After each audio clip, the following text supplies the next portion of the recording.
Mr. Marshall here. The first item, Mr. Wayne Wilkerson. Michael Wilson, I'm sorry. What we have here is a single sheet leaf with the upcoming program A, B, and C projects we have slated for this fiscal year. See, the top chart is program A, the roadside open ditch enclosures. So here's our priority of Hyman Lane, Horseshoe Drive, Hudson, Sally Street, Clinton, and Crestwell. The fund, looking at about estimated $880,000 in improvements this FY, which is a little bit below the budget amount. Of course, I don't have the engineering included in that function as well for Pan American. Program B, we have the asphalted concrete overlays. Again, Hyman Lane, that's the section of roadway that's at the end of the newly constructed portion we just opened up. It's the asphalt section. We're going back and reconstruct that. Pearson Street, Hanson, Lodi, Vermont, and maybe start to the parking lot for money holes out there. That cost is $969,000 for the fiscal year. And of course, program C with our concrete panel, we'll just handle that as needed, individual case-by-case basis. For the fast track updates, I have four projects I want to update on. Of course, I have Versal phase one with the roadway. That project is currently advertised for construction. We'll open our bids on June the 3rd. Phase two, we have a traffic station delivered this week on Bush Shazer. Once we receive that in hand, we'll go to the OTD and if the recommendations are, discuss those in detail. The four remaining parcels we have to acquire, three of them the owners have agreed to sell. Of course, fourth is expropriation. We have to get a timeline from the lawyer as far as what the next step in that is. I believe the paperwork is filed, the check is in escrow, so we're just waiting on the final paperwork from that. Third project we have is called North Mall Drive, which is currently under construction. They started April the 28th. They're on phase one, stage one, which is a widening on the north side of North Mall, front of the Stone Mountain to the Starks intersection.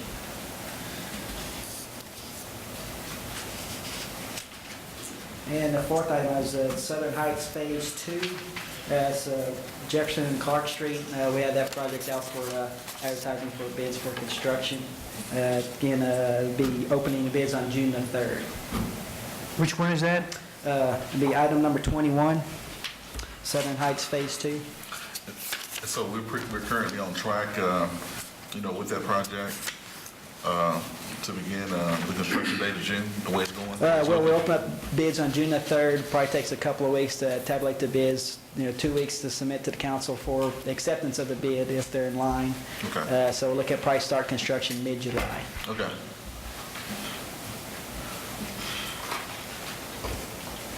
And we have 120 days construction for that, so we're looking at completion of construction mid-October, late October. Right.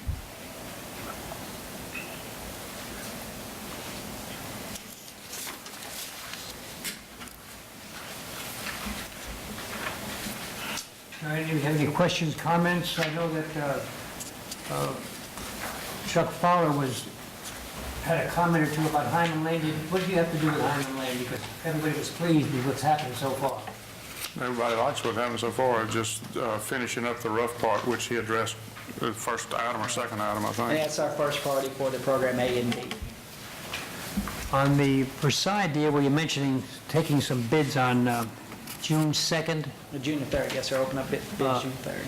I'd like to recommend, if we are going far enough, you might meet with the architects and your administration and see if sometime during the early part of that month, if it looks like we're going forward, we can have some real first-rate publicity concerning an aggressive posture on this, because fast track is good. If we could work as fast as you talk, it would be all right.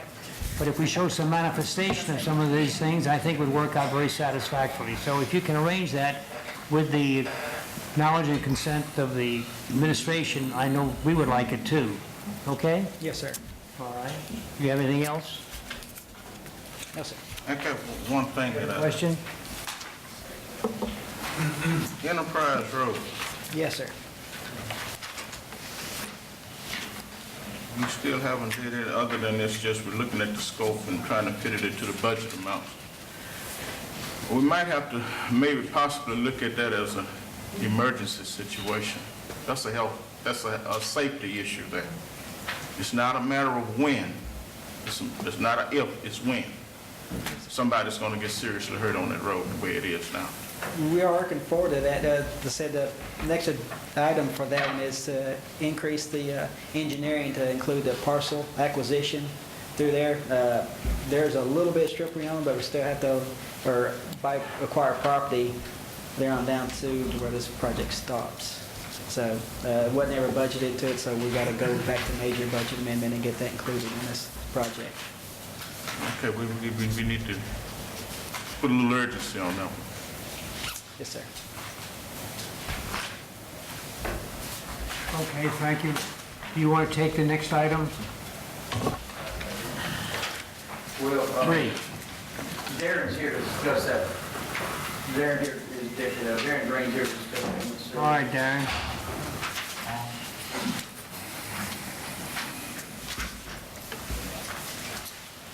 We actually bid all of the maintenance projects out again. Now they're all on the same schedule. The Compton Park was awarded to Greens Park Service. That's a new contractor. It's not the same one that's been taking care of it. And the price went up, actually it went down went down about $2,000. Do you all want to report on the others that we bid out, or was it just Compton that you had a question on? Well, if I would like you to got hear, if you have it available, I would like to hear a report on others. Okay. Yeah, I'll just give you all of them then. As I said, Compton Park went to Greens Park Service for $12,960 a year. The Rapids Trail walking area went to Greens Park Service. They're the current contractor right now for $12,000 a year. That's an increase of about $4,000. The community centers, those went to Alpine Lawn and Landscape. Again, they're the current contractor. His price actually went down about $1,000. The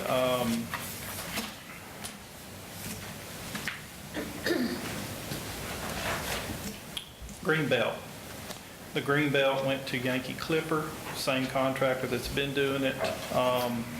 We increased the mowings from 16 a year to 22 a year, and we added some more area to the scope.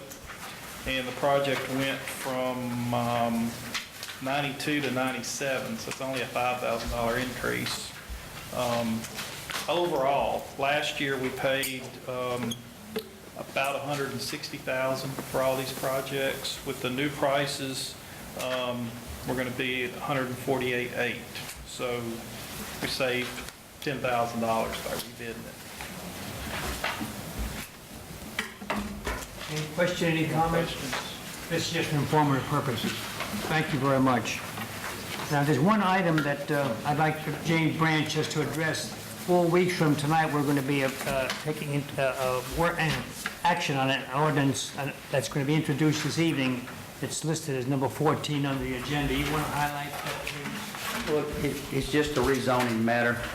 Mr. Chairman, there was some opposition at the zoning commission meeting, but the commissioners saw fit to go ahead and do the rezoning, and it'll come up for final adoption 4 weeks from today.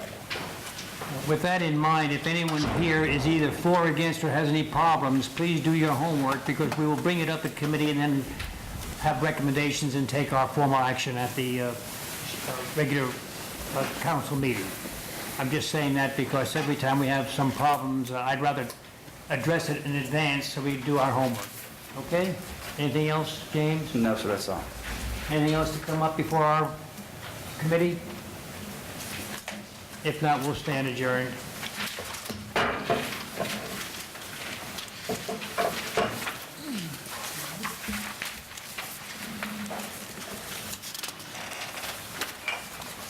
Duck. I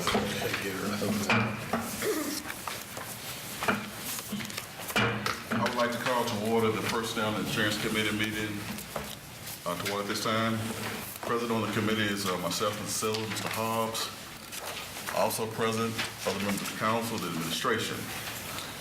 Item number 1 is to consider final adoption of an ordinance authorizing the mayor to enter into a professional service agreement with Kathy Seller Johnson for certain services. The administration has requested and asked that this item be delayed at this time. Okay. Item number 2 is to hear an update from the administration on employee vacancies. At this time, we hear from Mr. Joe Page.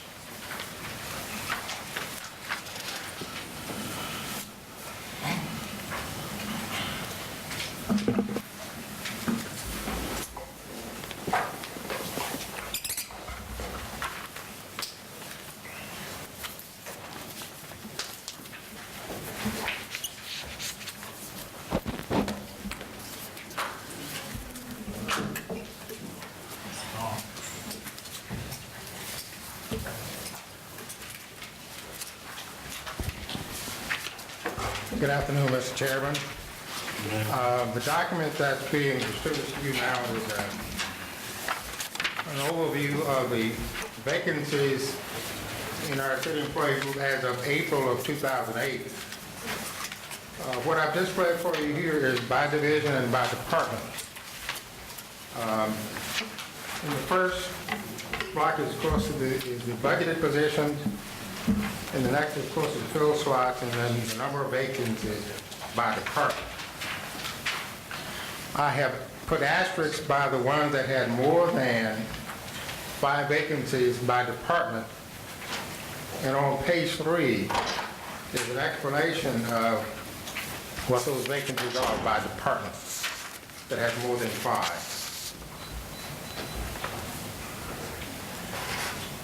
As of April 2008, we had budgeted 978 employee positions, with 886 of them filled.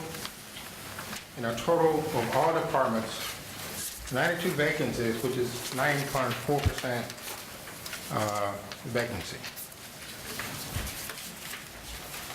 How does that compare to what you've been experiencing in previous months?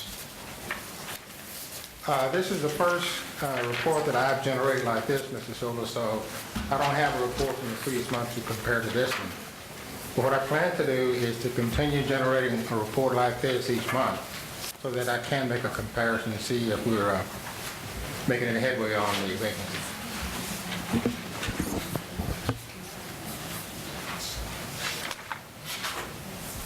Mr. Johnson, 9.4% being less than 10% of the total complement is actually not too bad. It means that there's been some progress, and I think that it's fluctuated between 10, 12, maybe as high as 15% at worst. But Ms. Raj, Mr. Page have made some. It's not bad if you compare it to Lafayette and other places, keeping it below 10%. We'd like to see it creep down some more, but that's actually, I didn't know that was the stat either. It's going to be from the speeding, but it's actually not too bad.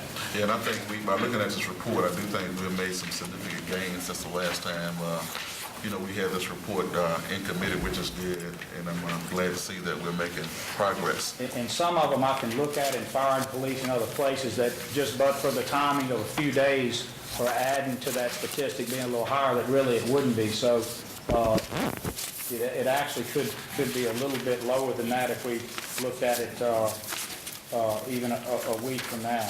And I think Mr. Page has a summary at the end with the asterisks in multiple forms from single to up to 5 that show what those positions are in some cases, and it gives you a good idea of what kinds of positions are out, because that's just as important as looking at the overall percentage, is what kinds of things you're having the delays on. So. And looking at parks and recreation based on, the summer months where we are right now, the high peak months, are we okay in that area? With 17...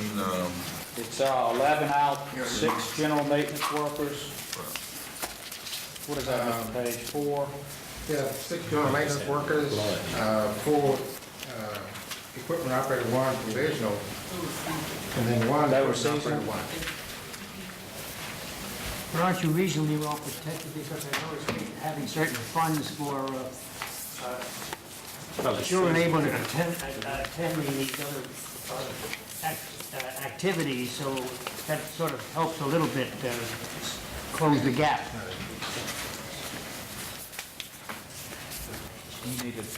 You want to add to that, Mary, from the division? I was just gonna say, those are seasonal workers, and we're in the process of having those positions filled right now. They have been sent to the civil service office to be taken care of. Okay, thank It's you. really Mr. not a Johnson. bad snap, I mean, it's not bad at all. Is there anything else you need to add, Mr. Page? No, that's it. Please also take note of, on the urban parcel, it shows 2 vacancies. Those are 2 student worker positions, as well as 4 vacancies in the community services division. That's actually 3 student workers. So, okay, I think everyone is pleased with what we're looking at, so I would like to thank you and the administration for that report for this committee. Is there anything else to come before personnel insurance at this time? If not, this meeting is adjourned. The next meeting, moving right into it, is public safety and transportation. Present on the committee is myself, Mr. Silver, Mr. Lawson, other members of the council, president, administration. Item number 1 is to consider final adoption of an ordinance authorizing the mayor to enter into a professional service agreement with Dr. Robert Smith to provide medical oversight of the Alexandria Fire Department Emergency Medical Service Program, book item number 40. At this time, we get to the fire department.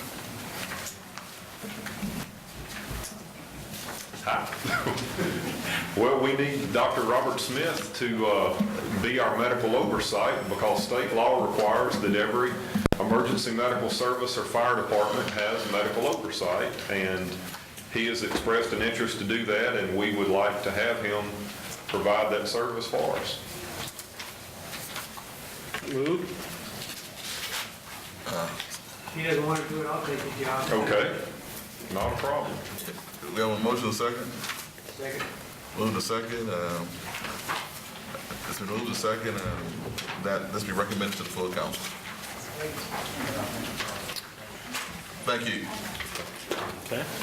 And if any other business to come before public safety and transportation at this time? No other business? This meeting is adjourned.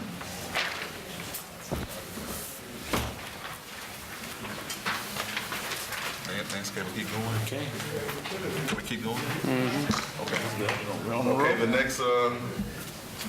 next meeting, I would like to call to order. The council wanted me. I would like to call to order the utility committee meeting. Present on the committee is myself, Mr. Hobbs, Mr. Silver, other members of the council, the administration. Item number 1 is to hear from the administration on electric distribution and transmissions for the city's future growth. This question is just about where we are right now to make sure that based on the city's growth, we'll meet the needs of where we need to be for the future. The administration would ask that, in light of Mr. Cannella just having recently departed, that we have another 2-week layover to answer some of those questions. And also to point out that the Cure Commission is going to be answering them very directly. They're actually hearing the information on this. I have some information to present, but I would like to give us a little bit of time in this interim to have somebody address them since Mr. Cannella is not here to do so. But I can tell you, Mr. Johnson, that there are issues related to electric distribution with regard to future growth that pose us some concerns. Issues as small as transformer type issues for different needs. In fact, we had an issue that had come up recently with the church expansion that caused us some consternation, but it was resolved very quickly. But I think that it's fair to say that there are going to be questions about distribution capability with the city. And I think that highlights, again, this concern about over-annexation and over-expansion when we ought to be focusing a little more on the infill I guess, philosophy that the administration has been trying to push. And I think the council, we talked about that at retreat, and we understand those issues. We have some problems to solve internally, and so the more we expand, the more we're going to continue to see these types of problems in taxing on our infrastructure, and electric distribution is certainly an important piece of that. Okay, so, And this one, okay, Mr. Lawson. and this, I noticed the language is electrical distribution and transmission. It certainly won't be limited, because I know Cura is looking at. They're looking certainly, at each yeah, item good. as they go, and really, we'd like to defer and let them come out with findings before we try to piecemeal address it before they issue a report. think that'd And I be- know they've looked at this one in the past few weeks. Okay, and I'll just confer with the administration in a couple of weeks to make sure that we're ready for that report. Thank you very much. Is there any other business to come before the utility committee meeting at this time? If there are no other business, I would like to move that this meeting is adjourned. Okay.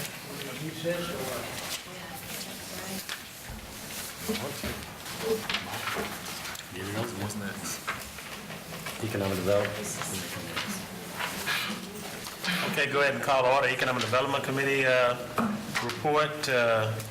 We have item number 1 is consider an adoption of an ordinance to authorizing the mayor to enter into a memorandum of understanding with the Louisiana Department of Economic Development and Small and Emergency Business, Small and Emergency. Should be Is it emerging. Yes. It should be.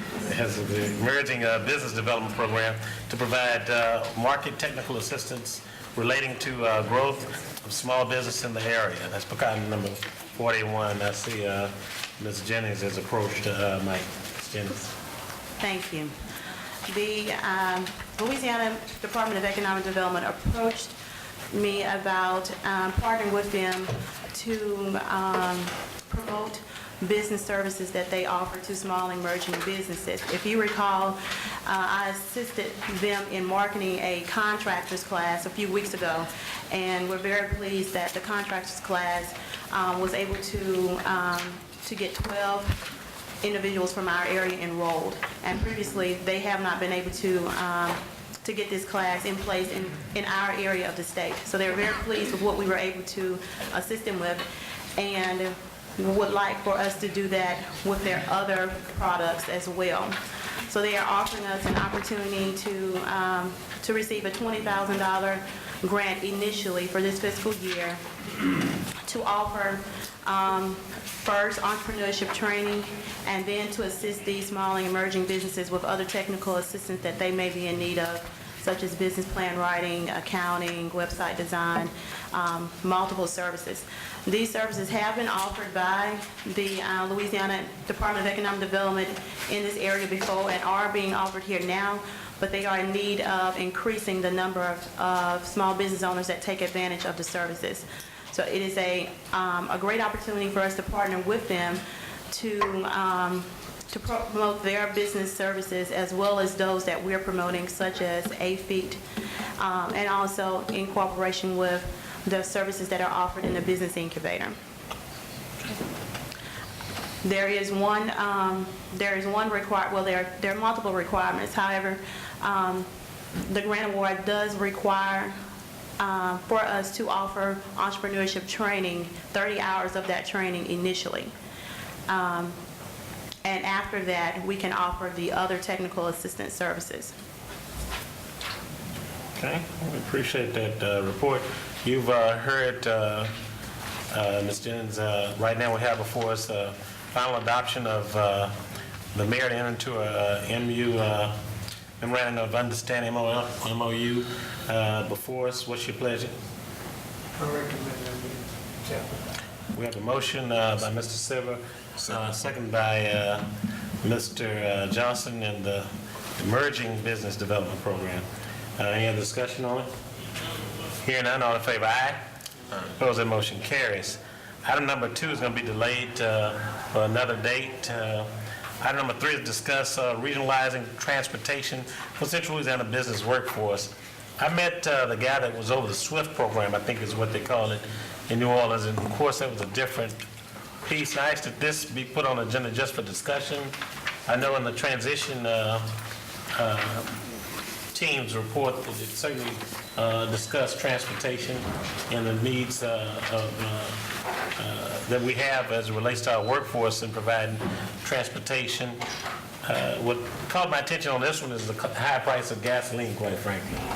We have a lot of people that are working at the federal penitentiary. We have a lot of people working at the casino if you go south. And if you go north, we have several people working at Marco. And if you go west, you also have Oakdale Federal Detention Center.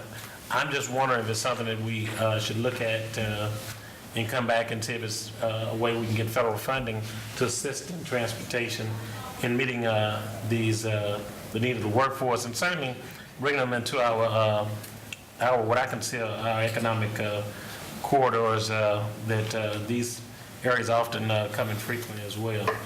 I'm going to ask the administration to just look at this and probably come back with a report on it and to the council and follow up based on some of the recommendations that were made in the transition team report as well.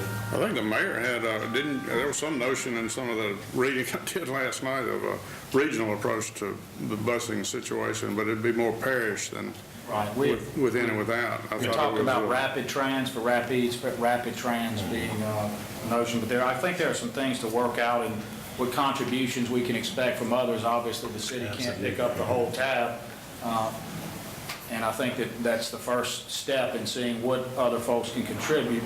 We also think that there may be other ways for the other entities within the parish to contribute that might not be direct fund contribution, so we would need to look into that. But so I think some of the folks want it to be just helping some of the businesses too, and we run into some of those same Article 7 problems if we're just providing transportation to a single business. Donation. And I know we've been asked to do that before, but we would have to make it a little more general. So I hear anyway. I've heard rumors of that. We'll come back, and I did read it in a couple of reports that the mayor has provided. Okay, we'll go on to item number 4 was removed by the administration. Item number 5, I'm going to ask that we delay discussion on this at this time, which brings us to item number 6. Discuss advertise for RFPs for the government access channel. We just need to formulate some type of proposal or something. Mayor? If we could take up maybe both of those, 6 and 7. Let's do that. Okay. I think the first thing to do is probably get with Nancy and get a punch list of the items that you want for the chamber, and also the items that we would need for upgrade on the government access channel, and then the administration do the same. One of the things that you and I talked about before we came out, Mr. Lawson, was for any general consultancies having a policy that relates kind of as well to the RFP process, and that is that with regard to number 6, it may make more sense for the city in that case to employ an actual civil servant to handle that as a full-time job. In Lake Charles, that is certainly the case. They have a much bigger operation in terms of how many people are manning their government access channel, but I don't think they have any more need than we do to upgrade ours. So with regard to 7, obviously that's a different one, but with 6, I think it's very possible and maybe more feasible to actually create some staff that would have the daily task instead of having to use a person that we borrow from another division to do this on a part-time basis. One of the things we talked about, and I'll be very brief about it, Mr. Lawson, but when we do a consultancy, I think that we need to go through a certain process. As you know, part of my platform was reducing unneeded consultancies and trying to put those dollars somewhere else, but there are also concerns that civil service has about hiring consultants when they're not needed. Here's what the administration has been following and would be part of an RFP process.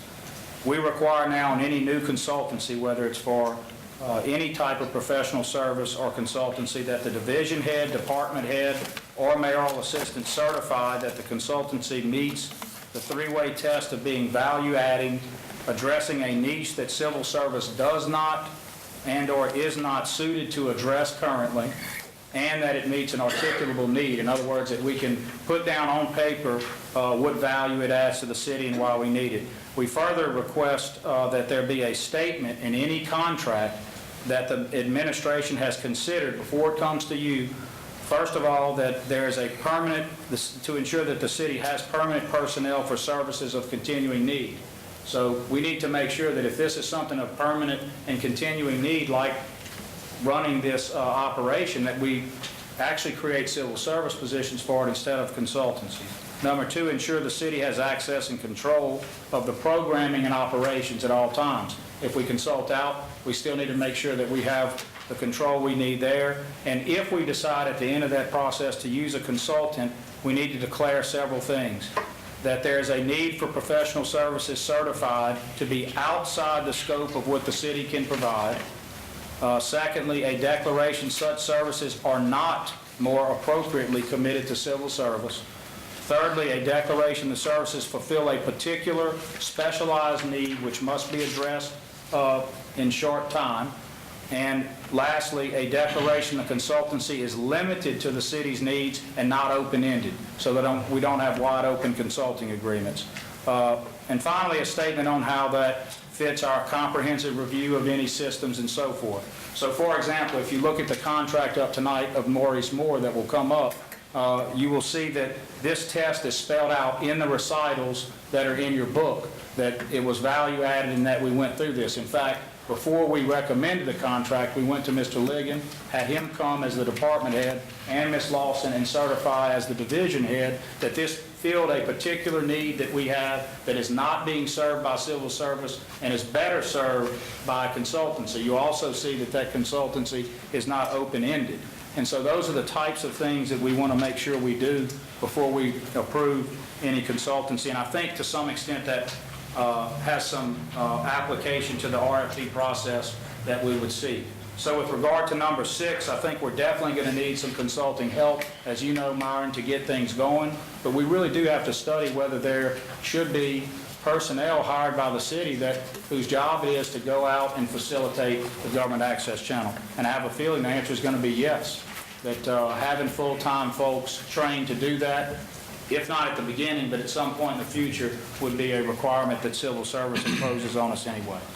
Why don't we frame that discussion and explore it over the next couple of weeks, and also incorporate a training process for, I'm trying to remember who it was, a suggestion involving Peabody, which I thought was a great. I think that we can still certainly do that. Yeah. I'd like to take the credit, I would know after that. But I think it's a good idea, and also serve as maybe a training ground for those that may want to also work in that arena. But let's discuss that over the next couple of weeks and maybe be able to make a little bit more intelligent decision at the next council. And one thing that Myron has suggested, and I'm sure we all go along with, is on system features, is to get one with a 10-second broadcast delay with a beeper. Oh, yeah, we need that. That would be called the silver beeper. That's right. We don't have any malfunctions up here.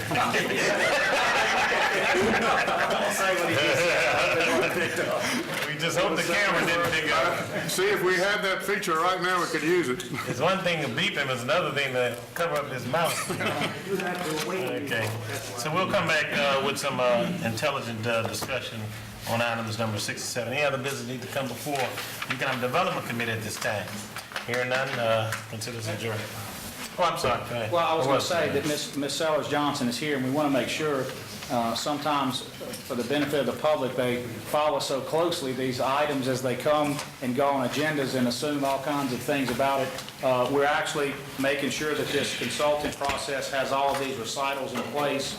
Ms. Sellers Johnson was up with a final passage agreement that is related to one of the items that was passed out of here. And so we expect that we'll have that item completed before next council. And we had talked at the break, and I think accidentally the meeting was adjourned before then about approving an ordinance now and allowing us to negotiate. But I think for the purposes of making sure that we're clear and the public has access to those things, that we'll just hold off to the next meeting. But I wanted to make sure that was cleared up for the record because Ms. Johnson is out in the audience. So thank you for showing up tonight. And I don't foresee any problems. I think it is value added. It meets all those definitions. And plus, luckily for us, it's going to be paid for by someone else anyway. So that's always nice to have happen in these things. Harry smiled when he heard that part. Thank you very much. Consider this adjourned.